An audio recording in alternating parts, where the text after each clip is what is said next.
So you might be thinking you can't build a successful business if you don't have capital to invest. You might have heard that, well, it takes money to make money, right? No, not true. I've seen it disproved hundreds of times. Business is not about money in, stuff happens, more money comes out. Business is about value in, stuff happens, more value comes out. Now, money is in economics what's considered or what's called a storehouse of value. So very often, whatever value goes in and whatever stuff happens within a business context, one of the ways that the value is going to be output is going to be through money, because money is a storehouse of value. And typically customers are willing to exchange it for whatever the stuff is happening in the business. But the inputs to the business is about value. So if you're wanting to start a business or you're wanting to change your financial trajectory in your life, it's actually, even if you have lots of money, it's probably unproductively narrow thinking to just say like, okay, how can I put this money in to get more money out? The question is, what are all the different types of value that I have to contribute into this equation? And because money is a storehouse of value, it might be the most convenient or the most obvious way to chip value into something, but there's a lot of other types of value. Time, your time is a value. Your energy is a value. Your creativity is a value. Your past experiences and the lessons that you've learned from your past experiences is a value. Your expertise in various different subject matters or areas of what they call subject matter expertise, that's a value. Your personality traits are a value. So two things I'll say about this. One is we do have to be clear on what we mean by value. Like a lot of times we talk to young people about value and self-worth and, intrinsic love of self or whatever. We're not actually talking about that. Like, I am a valuable human being. I am a child of God. I hold myself in healthy self-regard or whatever. None of that matters. My value to myself is not my value to others. We're only talking about value that we have based on what's valuable to other people, not to ourselves. So we are talking about a subset of value that has, let's call it economic value, not just like qualitative value of like, I love myself. So I do want to separate that so that it doesn't sound like I'm being too mercenary in the way we think of ourselves and saying that like, well, if you don't have these types of value, therefore then like you don't have value as a human. Okay, so like let's set that kind of feel-good stuff aside. This is about value to other people, value to the market. The second thing that I want to say about that though is, given that it is value in the context of other people's perception, some of it depends on finding other people that are aware of and open to and cognizant or recognizing of the types of value that you have to offer, right? In other words, and I've seen situations, and I'll give you kind of a mathematical example of this, but I've seen situations where somebody has so much to offer to an organization, but they're not in an organization where that value is seen. And by the way, some of the people that are most value blind are managers and executives inside large organizations, because they've narrowed their conception of value down to not what's good for the organization, but what makes them look good in the context of the organization. And so they might not value things that you bring to the table. Doesn't mean you don't have value. Sometimes you just have to find different people to bring your value to so that they'll see it differently.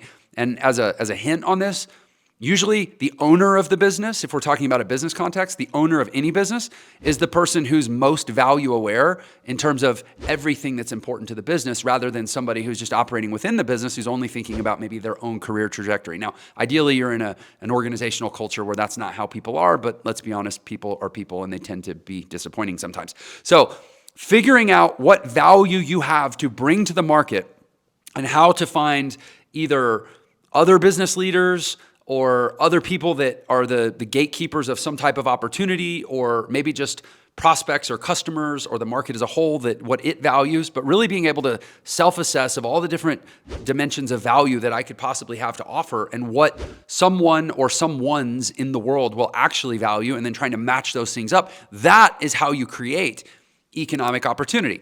So I said I'd give you some math to sort of defend this perspective. Let me explain this. Let's say you find yourself in some sort of proximity to an organization that runs at a 10% net profit margin. In other words, 90% of all the work being done in the organization is to just break even and pay the bills. And then roughly 10% of all the work in the organization is producing value that the organization gets to retain as profit or EBITDA or earnings or whatever term they put on that, right? So you can say, okay, of everything that's happening in this org, 10% of it equals the profit. So what if I am just really, really dang funny? What if I am just like a really, really enthusiastic, light, positive personality that naturally uplifts the people around me in my space? And what if I could somehow bring myself into an organization and just by being who I am, I could demonstrably make everyone around me 1% better. Just 1%, tiny little bit better, right? What does it actually take to make somebody 1% better? So let's say everybody works an 8-hour day. 8 times 60 is 480. That's a 480-minute day. That means if I can help somebody produce the productive equivalent of an additional 4.8 minutes of time per day. Basically, if I can help somebody be 5 minutes better out of every 8-hour day, I've helped them be 1% better, right? So if I can consistently do that for all the people around me in an organization that runs at a 10% profit margin, then what does that mean? Did I actually only make people 1% better? Did I actually only collectively make the organization 1% better? Well, no, because the first 90% of all production is just to break even. And the last 10% is actually to be profitable. So if I add 1%, I'm adding it to the 10%, right? Because the 90% is already done. So if I turn 100% into 101%, I'm turning 10% into 11%, which means I'm turning the profit margin from 10% to 11%. So I didn't just make it 1% better, I made it 10% more profitable. I got a 10x return on the 1% improvement that I helped everybody achieve, which is the equivalent of just finding an extra 5 minutes in their day because I was a little bit lighter, I was a little bit more joyful, or I was a little bit more supportive, I was a little bit more encouraging. I just showed up in a good dang mood and was that way, and it was contagious for everybody else in the org.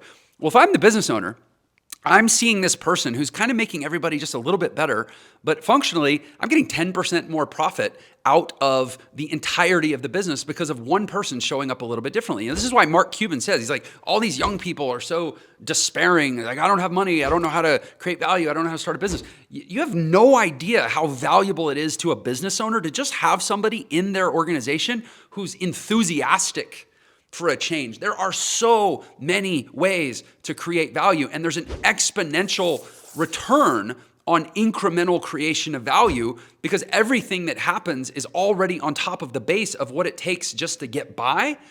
And so the issue is probably not that you don't have value to offer. The issue is certainly not that you don't have money to offer. The issue is that you're not viewing all the different dimensions of value that you do have to offer in your life, whether it's through creating your own business or making somebody else's better. You're not valuing them in the same way that people that are in the business of valuing other people's contributions are, i.e. business owners who lead teams and generate results through other people. So start to see yourself the way business owners would see you, or if you're trying to be a business owner, start to see yourself the way customers would see you. And I promise it's not your money that they're interested in.